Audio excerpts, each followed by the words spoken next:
Origin Chance, almost reaction. This is when a B-17 tail fell with a gunner inside. A channel Yarnhub. Yes, this is another Yarnhub video. I just saw when F-16 ate hawks. Pretty awesome video. Like graphics and animation was just like really next level. I remember watching Yarnhub videos in the past, like a year or two ago, and the quality has gone up insanely. And like views reflect that. I'm glad, right? 10 million views. This also has 10 million views. I'm glad, like, you know, this channel is like exploding like that, because a double digit number in millions is like always good, right? You rarely see that in videos like this. So I'm glad this channel is like, you know, like getting really popular. So when it comes to like this B-17, 1943 of World War II, B-17 Flying Fortress or mission. Okay, so when tail fell off with the gunner inside, I'm gonna guess here the gunner died. But if that was the case, like, it wouldn't be such a like a topic to make a video about. So I'm guessing some shit happened. He survived. I don't know. This feels like a Hollywood shit. But obviously, like, there are many accounts of that. Federation has made an entire channel based on that. All the Hollywood shit, but it's real. So it's gonna be interesting. Let's watch it.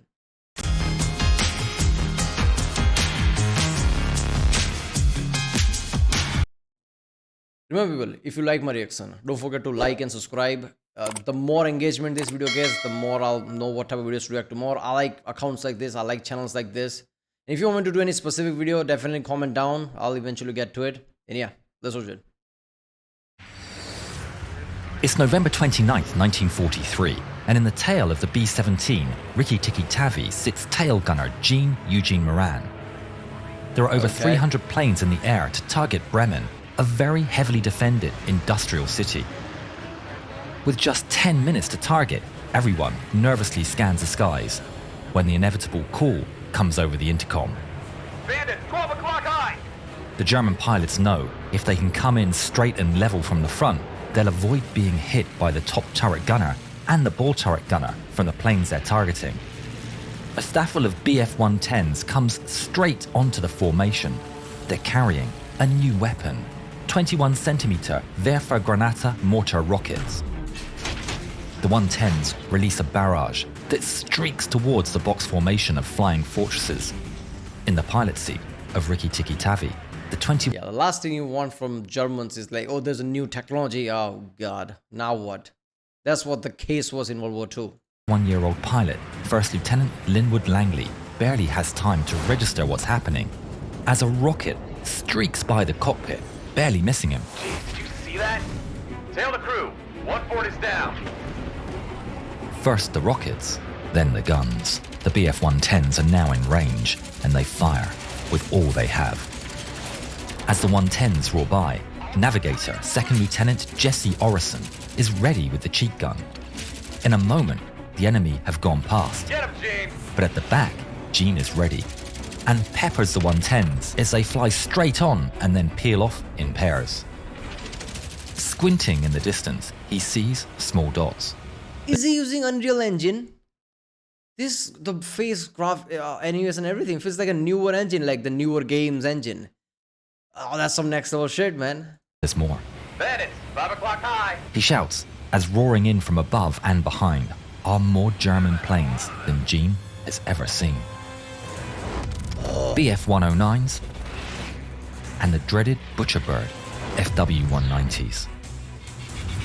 Then there's mayhem as the world becomes a mass of whirling planes and tracer fire. Gee, there's too many! Oh, that is chaos. Empty shell casings pool on the floor of the fort as all the gun positions send as much lead as they can towards the enemy. 3 o'clock level. The intercom is awash with the gunners calling out the positions. 12 o'clock high! I got one!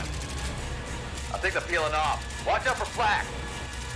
Then, a dirty cotton wool puff is seen exploding ahead. Flak, 11 o'clock low!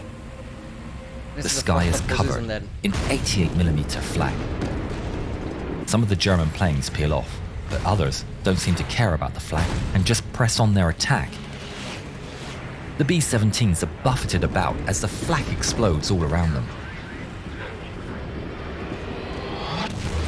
The American planes are hit and go down. Moran can see them fall out of formation and drift behind and below. Man, that is some intense shit.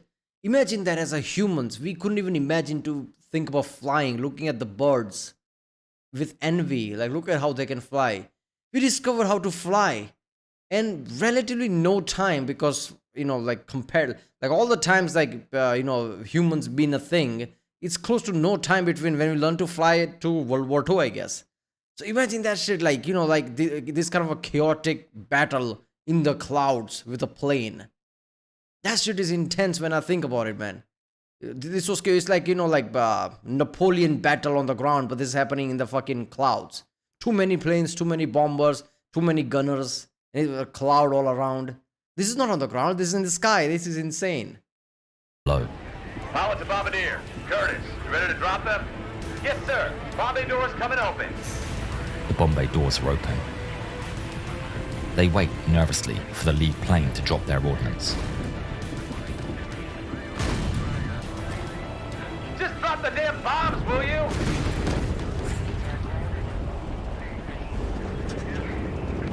It's away, and Bombardier Donald Curtis releases the bombs. Bombs away. The plane is instantly lighter and lifts as the bombs go down. The bomb bay doors grind closed, and Langley turns and heads for home.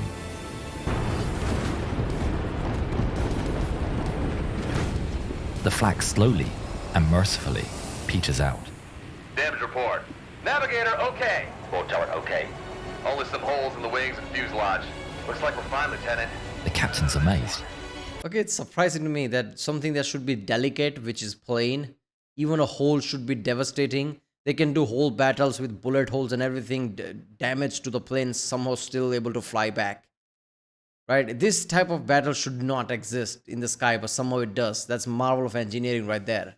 Fortresses are tough. The pressure looks good. The 4 engines are seemingly unaffected and running well, and relief washes over the crew. We're gonna make it. Before the echo of those words dies in the ears of the men, another cry goes up. Bandits, they're back. A swarm of enemy fighters is spotted coming in from above. Get to the guns. All the men stare at the vast numbers of planes coming at them. The Germans are back to enact their revenge for Bremen. Show 'em, boys. The thud of the guns and the crash of shells fills the ears of every man on board comment. as the entire box formation lights up the sky. I knew it is this YouTube and this YouTube creators. They are behind all this attack. I fucking knew it. Subscribe, like, and comment. 2 o'clock. 6 o'clock. The formation is rocked from every angle. Fortresses go down in the melee, but the crew of Rikki Tikki Tavi are too occupied to register. Gene takes aim at an FW-190 that zips past, and then a BF-109. He can't be sure if he's hit any of them, but he picks another target and battles on.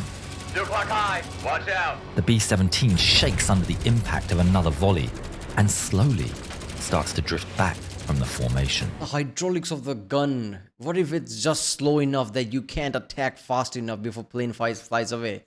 Obviously, there's going to be element, right? While the bullets are flying all around, right? Just one bullet just can hit you and they say you're dead. Chances of that is low because like the surface area of the plane, the small like place that you are seeing through and all that shit, but still it's there. It's like being in the middle of a massive gunfight where bullets are flying everywhere. You don't know where the bullet is gonna come from. It's lethal, the end. And you have to like pick targets one by one of when they fly away. Right? Your motor is not like fast enough, like what is it called? Like hydraulics of it. That's insane. Gene notices the gap with the main group getting wider and wider. What's going on? Quickly, he looks over his left and right shoulder. There's no smoke from the engines. A B-17 in formation is vulnerable to the overwhelming number and speed of fighters like these, but on its own, it's a death sentence. Slowly, the other gunners get on the intercom. We're slipping back. What's going on? Langley, There's no word from the captain. Gene shouts into the mic, what's the matter? We're not staying up in formation. all the while the gap growing bigger. Then, over the radio, comes the message. We're being pushed out. Whether that was the captain or the co-pilot, no one could tell. But soon, the B-17 was completely left behind. The Germans spot the vulnerability of the plucky Rikki Tikki Tavi and get busy with their deadly work. The sound of gunfire is interspersed with the screams of men being hit. You know, there's like Jurassic Park or whatever, those movies where like those velociraptors, those small, dinosaur that group up on like a big thing. This feels like that. Oh no. The plane flies on straight and level, but no word is heard from the captain or the co-pilot. In many interviews, Gene was too emotional to give details of what happened next.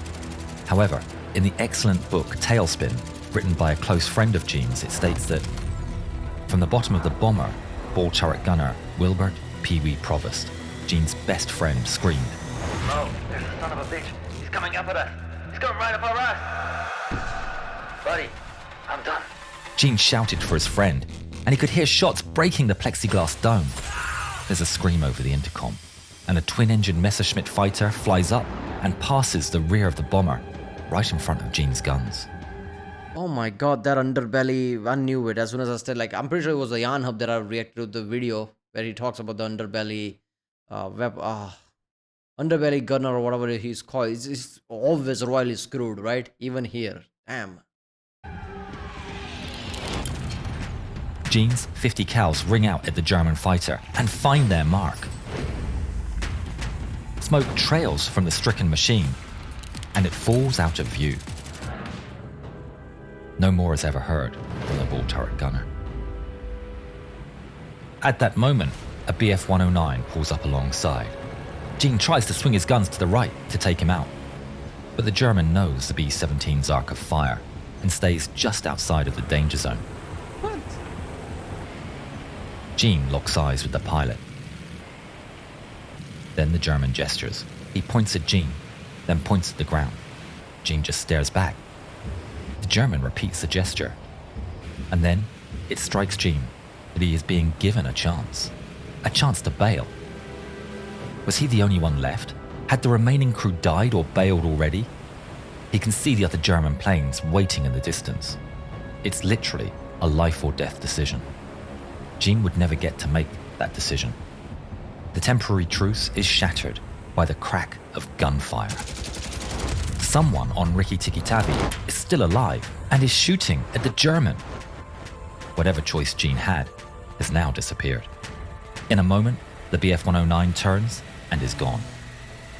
With that, the German planes move in en masse to deliver the killing blow. The tail section becomes a hailstorm of metal shards and shrapnel. Gene is thrown to the floor. He struggles back to his position and tries to fire, but it's no use. His guns are jammed. He seems to be on autopilot, and despite his injuries, he gets to work on the gun. Hope fills him as he manages to get one gun to fire, just as more bullets slam into the plane and into Gene. He lets out a cry of pain and anguish as both his arms are hit, but despite 2 broken arms, he manages to fire off a few more rounds. What the fuck? You know, one of those moments where everything just goes wrong, doesn't matter what you do. Everybody has had that, like, at a certain extent, right? It's just like split-second things that could have gone right, but it always goes wrong. And you always, like, blame your frustration, your anger, because if you weren't, like, frustrated or angry, it would not have been like that. But it's just like, I don't know, sometimes this shit happens like that. This feels like one of those instances. They even, like, said, okay, yeah, we're gonna let you go if you do this, before he can, like, even radio someone or, like, okay, whatever, to check if anybody's alive or, like, not to fire back. Somebody fires back. He didn't have time to process. Like, this kind of life-death scenarios, like, all the time you need to process, give out command is... People are trained with that, but you can't really train for this until you're in the situation. That's insane. Before being hit in the chest, breaking several ribs. The tail gun position is now a scene of total devastation. The plane lurches and goes forward in its death throes. Gene feels himself being pushed into his seat as the plane starts to hurtle downward. His parachute is shot up, but there's a spare near the tail wheel. He can see some of the crew, but they're laying motionless.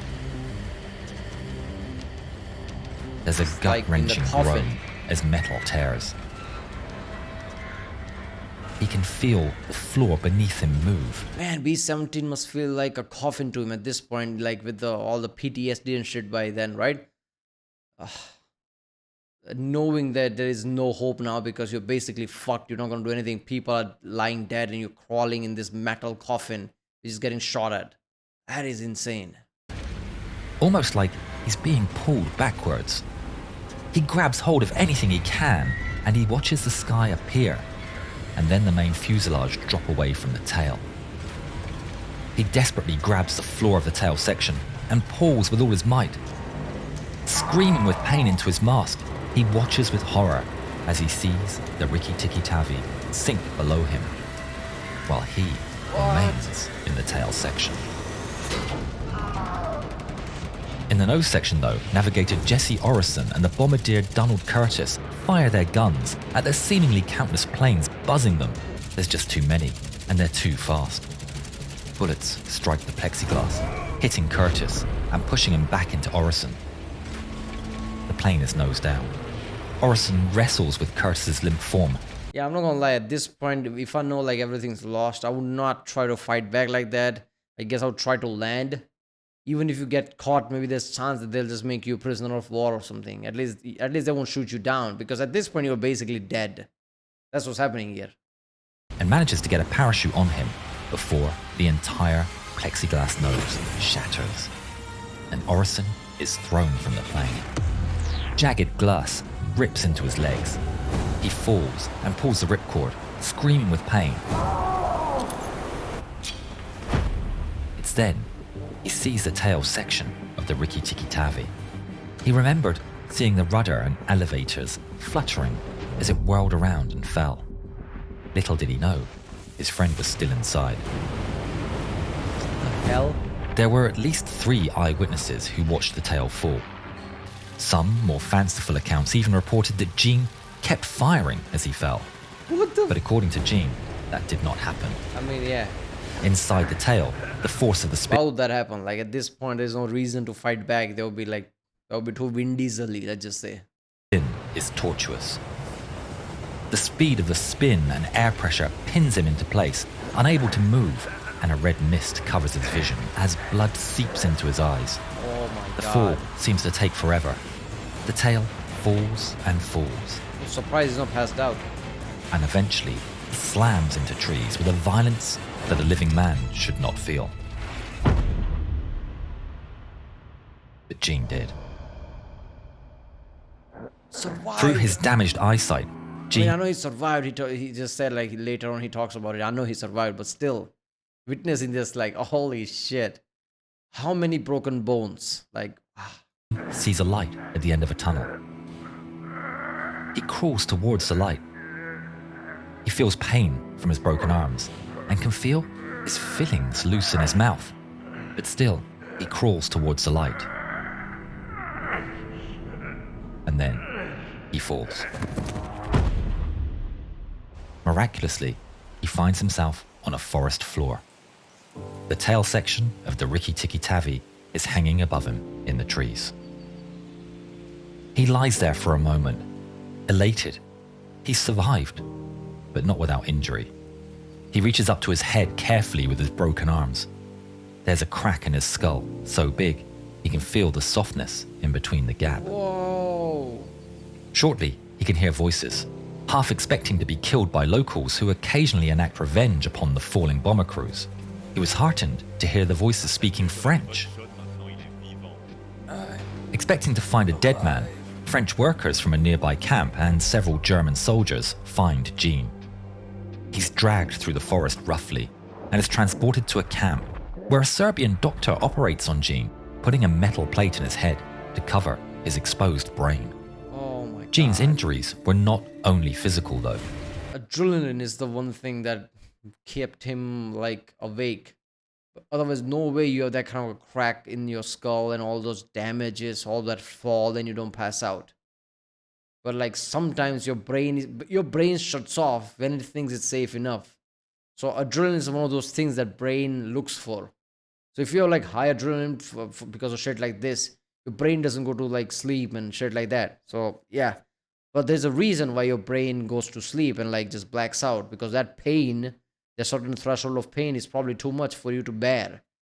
So that makes me think that he was in intense pain. That, yeah, I think even he probably forgot later on, or like your brain deliberately, like blocked that from the memory or something. That is one of the reasons he don't want to talk about it, because he might not remember all the details. But that's just insane. While recovering in the POW hospital, he experiences frequent nightmares, falling, screaming. Eventually, Gene made a recovery from his injuries, and after the war, he was released and repatriated along with his lifelong friend and only other survivor, Jesse Orison. In 2022, 8 years after Gene's death, his friend, John Armbruster, released Tailspin, telling Gene's story. It's an excellent book that we very much recommend.